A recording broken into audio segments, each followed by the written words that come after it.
Hello, আসসালামু আলাইকুম। প্রিয় প্রবাসী ভাই, কী অবস্থা, কেমন আছেন আপনারা সবাই? আশা করি ভালোই আছেন। তো আপনাদের মাঝে একটা ভিডিও নিয়ে বাংলাদেশি নাকি? আসলাম, সেই ভিডিওটা মনোযোগ দিয়ে শুনবেন। এত দালাল রাত্রে হইতে বসে সাবধান রয়েছেন? থাকবেন, কারণ এই বাড়িটার দালাল হইছে। সেটার জন্য আমি আপনাদেরকে সাবধান করে দিচ্ছি। সৌদি আরব যে আসবেন, যাচাই বাছাই করে আসবেন, কথা কাজে মিল করে পাওয়া যায় না।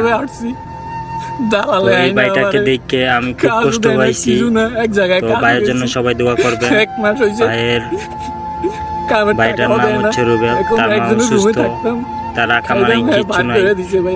তো আমার নিজের কাজ নাই, নইলে আমি নিজে এটাকে কাজ দিতাম।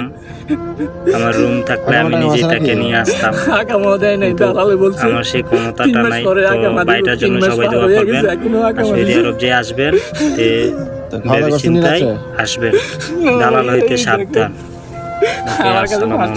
সবাই ভালো থাকবেন।